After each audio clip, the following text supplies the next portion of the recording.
Arrependimento é metanoia, que significa mudança no modo de pensar.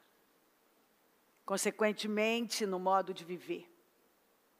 É uma mudança radical de vida.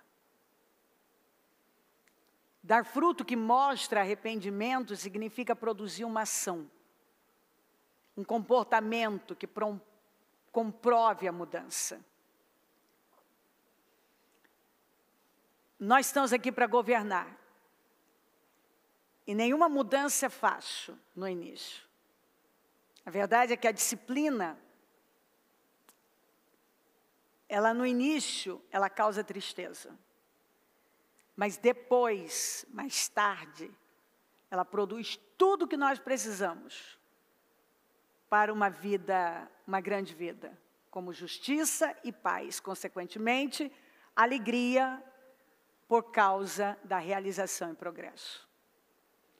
Nenhuma disciplina parece ser motivo de alegria no momento. Disciplina, autogoverno, autodisciplina, domínio próprio,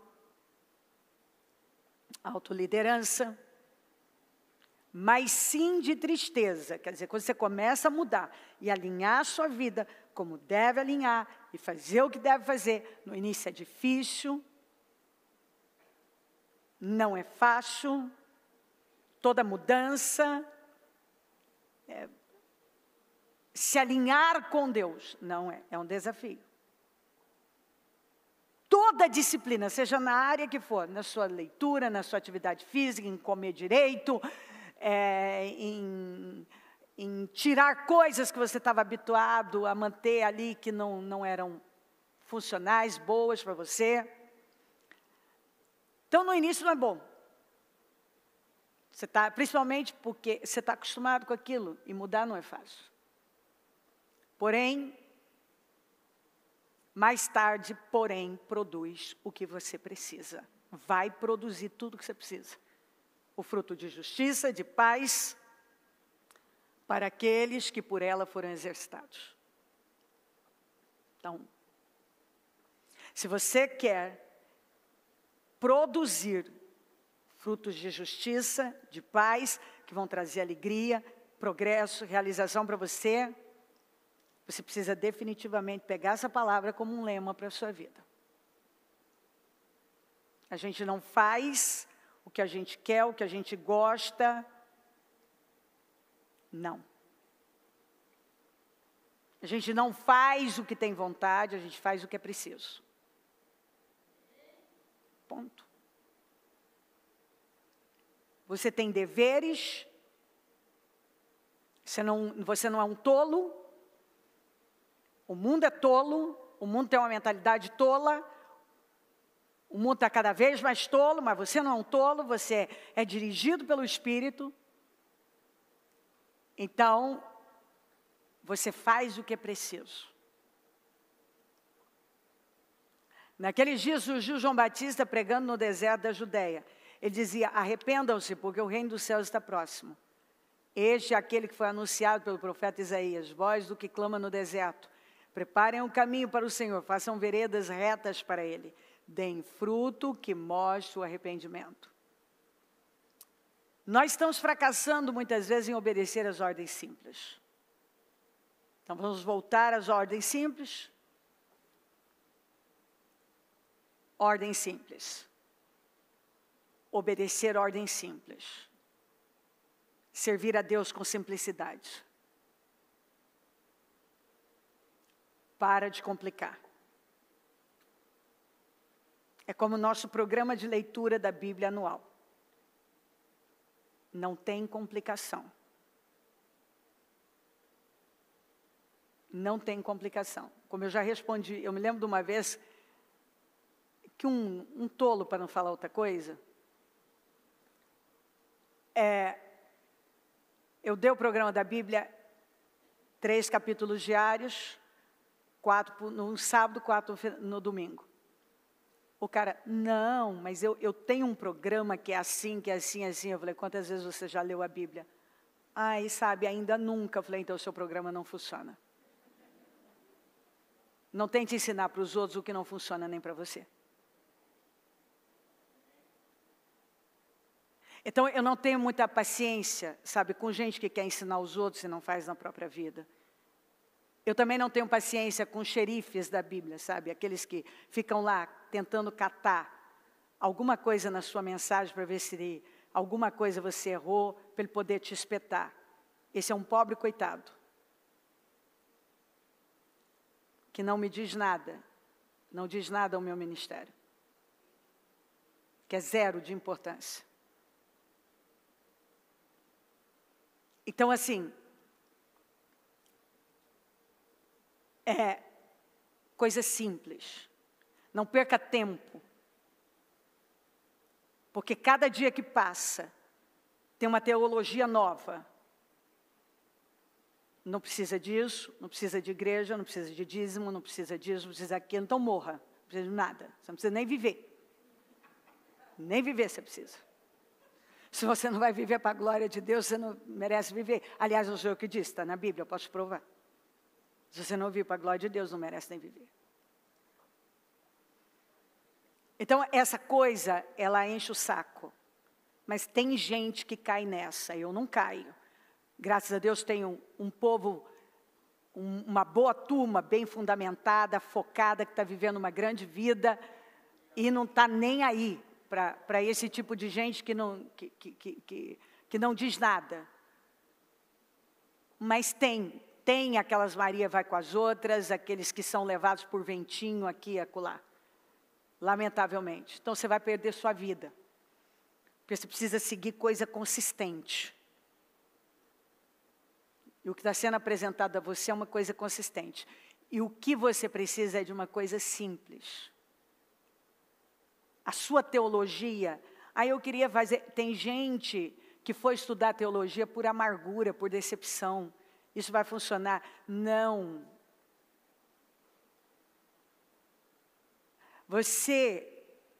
A teologia que você precisa, a teologia que você precisa, é conhecer a Deus no seu coração, em primeiro lugar.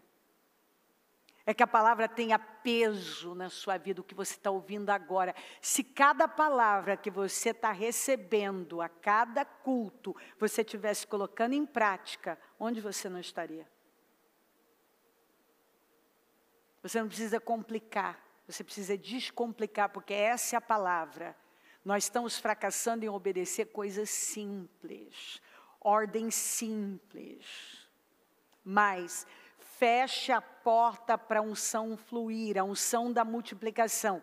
Deus tem a unção de multiplicação para a sua vida, mas é preciso fechar a porta. E para Deus ter mandado essa palavra de novo, é porque muitos não entenderam da semana passada para cá. E ainda tem porta aberta, que vai impedir a unção da multiplicação de fluir. Tem gente que não entendeu sobre ordem simples. Tem gente que não entendeu como se lidar com a arca.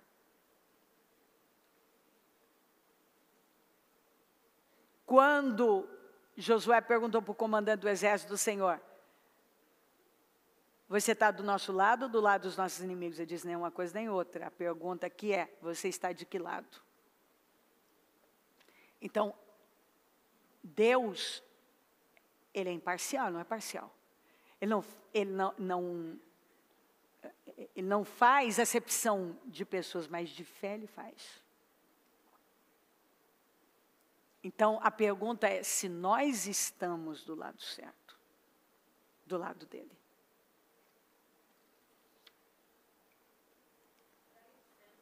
A unção é derramada na cabeça. É preciso honrar a cabeça.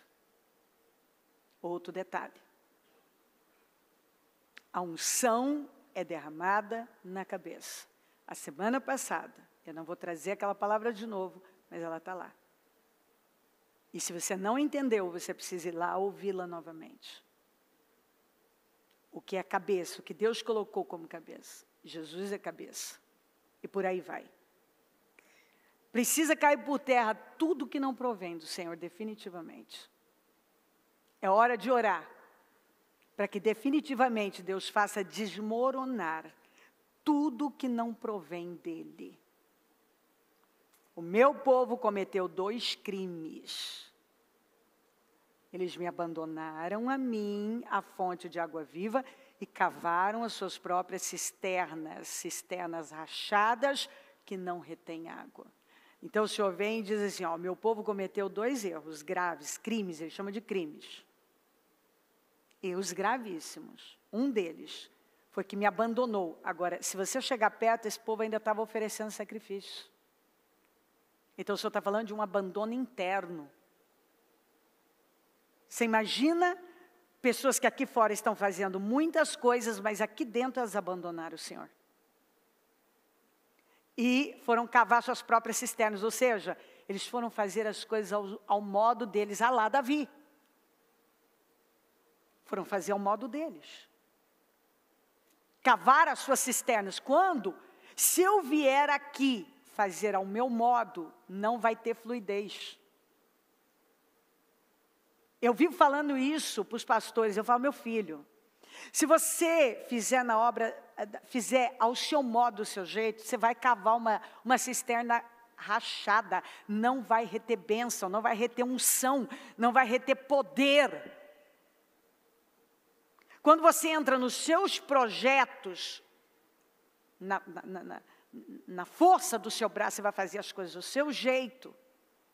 O que você fizer para Deus do seu jeito, não vai ter graça. É por isso que tem gente exausta, cansada. Exatamente porque está fazendo na força do braço, ao seu modo. Está esgotado. Não está indo a lugar nenhum. São cisternas rachadas. Quantas pessoas que estão com cisternas rachadas? Cavaram cisternas rotas, rachadas.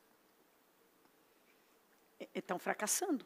Fazer ao nosso modo é atrair cansaço, enfado e fracasso.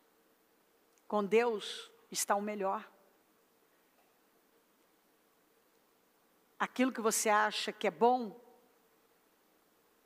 não é o melhor que Deus tem para você. O que é bom, razoável, confortável para você, está impedindo o melhor de Deus chegar. Vou repetir. O que é bom, razoável, confortável para você, está impedindo o melhor de Deus chegar.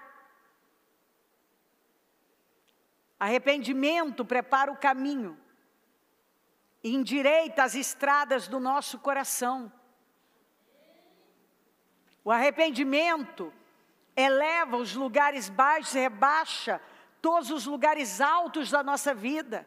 Então o que está baixo, que é a nossa vida espiritual, aquilo que Deus espera de nós, precisa ser elevado. E aquilo que está muito alto, o nosso ego, o nosso orgulho, precisa rebaixar. O arrependimento nos prepara para a presença de Deus. Quando João Batista construiu a estrada, Jesus veio andando. Quando a gente prepara o caminho, a presença de Deus chega, que é com arrependimento, com entrega. Deus quer um povo faminto por Ele. Bem-aventurados os que têm fome e sede de justiça, porque serão satisfeitos.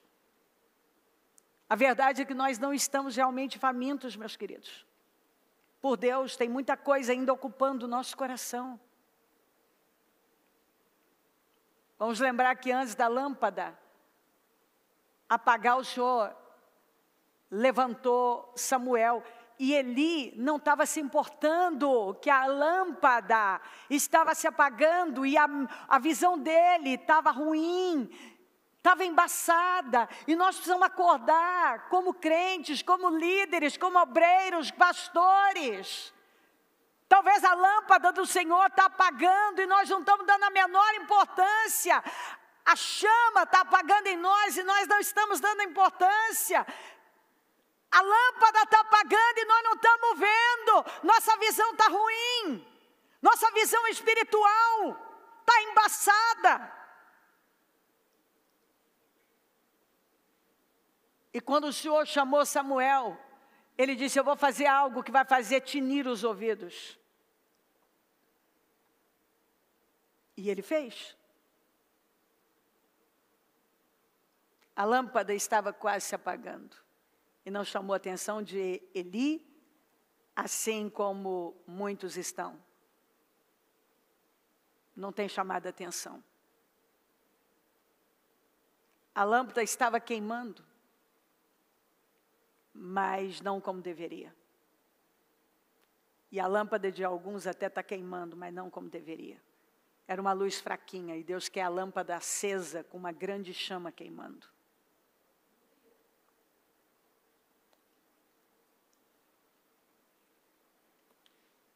Os crentes não estão aqui para serem politicamente corretos. A igreja não pode ser politicamente correta. A igreja tem que ouvir a Deus.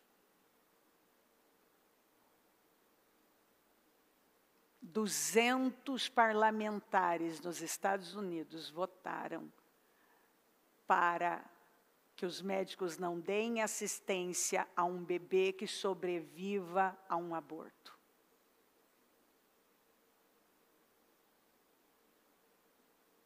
Corações de pedra, tomados pelo mal, pela maldade. Ele tem que ver o bebê agonizar diante dele, não pode fazer nada. Esse é o mundo que nós estamos, e você não vai fazer nada. Você vai ficar aí no seu mundinho de detalhes, caçando alguma coisinha, um defeitinho na igreja, em alguém, em alguma coisa, reclamando porque a sua unha quebrou, ou porque o trânsito está ruim. Nós vamos dar conta. Uma vez que você conheceu a verdade, quem conhece a verdade tem responsabilidade, quem recebeu a luz tem responsabilidade. Nós seremos responsáveis. E quero lembrar que quem votou nesse governo, onde já estão trabalhando para o aborto e tudo mais, e tudo que está acontecendo, toda a maldade, você tem sangue nas mãos. Você tem sangue nas mãos. Tudo que você vê de terrível, você tem sangue nas mãos. Porque o mal pode entrar? Pode. Mas ele tem uma porta, eu não vou ser essa porta.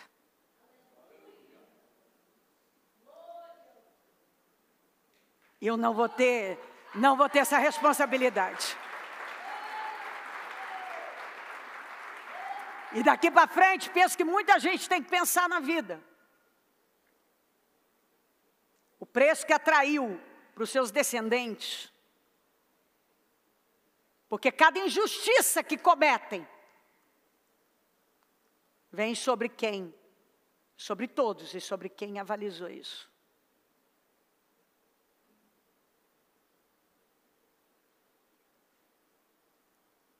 Porque quando nós não alinhamos, não tem. Eu quero dizer também para aqueles que lá na pandemia fecharam comigo, até saíram da igreja, dizendo que eu estava falando de política, uma coisa que eu falo muito pouco. Porque política não se mistura. Muito bem, o Palácio do Planalto foi consagrado a Exu esses dias. Tá? Foi consagrado a Exu. Então não mistura, não é? Não mistura, né? Então pensa muitas vezes quando você falar com a sua religiosidade e falar pelo estômago, pelas vísceras, porque tem a vida de muita gente que está aí travada exatamente por causa dessa mentalidade lamentável, religiosa, pequena, vergonhosa, que não faz nada de verdade para Deus, mas contribui para o mal.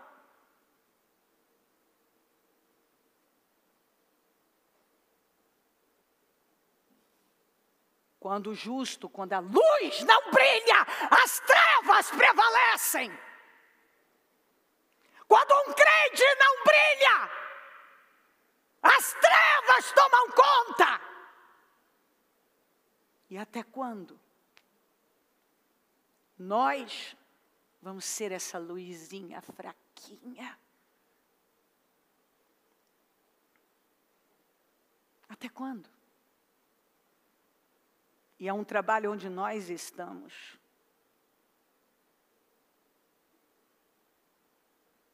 Você não tem que vir fazer o que eu estou fazendo, é lá onde você está, lá no seu trabalho, lá na sua vizinhança, lá na sua casa. Na sua casa. Forme bem seus filhos. Não deixa o mal tomar conta deles. Não deixa doutrinar seus filhos, toma conta, vai para casa. Mulheres, larguem de ser tolas. Tolas, de mulher tola, o mundo está cheio. Feministas, perdidas. Homens fracos, que não se posicionam. Esse não é o perfil do povo de Deus. Vamos cuidar dos nossos filhos, das nossas crianças, vamos para casa, vamos sentar à mesa. Vamos ganhar menos. Nós não precisamos de dinheiro. Que vale o dinheiro se o diabo levar nossos filhos? Que vale a sua carreira? O seu carro importado, se levar o teu filho, se tomar o teu filho. Para que isso? Dinheiro é com propósito, amigo. E se não tem propósito, eu não quero dinheiro. Eu quero o dinheiro da bênção. Que não me roube do lugar certo.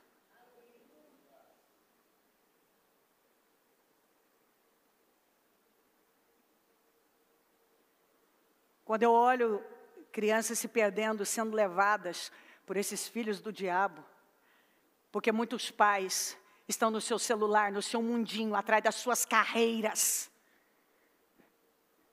e o diabo tomando a casa deles. Jesus vai voltar. Mas antes disso, o mundo vai tremer muitas vezes. E muita gente não vai aguentar.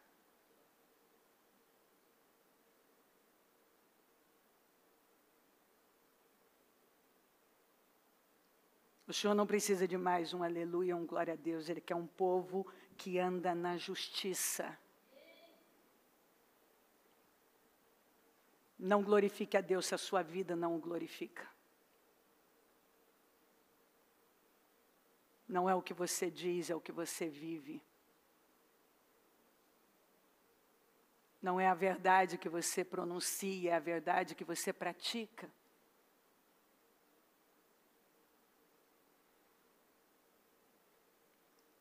Deus quer derramar o seu maná. Deus é atraído pela fome. A fome é a chave de tudo. Chega de farelos. Deus tem um pão quente perfeito para o seu povo e nós estamos nos contentando com farelo. Ore, Senhor, desperte em mim uma fome incontrolável. Senhor, desperta em mim uma fome incontrolável todos os dias, igual a oração de Jabes que você ora todos os dias, e as orações que você... Senhor, desperta em mim uma fome incontrolável pelo Senhor. Uma pessoa que tem uma experiência real com Deus nunca vai ficar à mercê daqueles que só têm argumentos.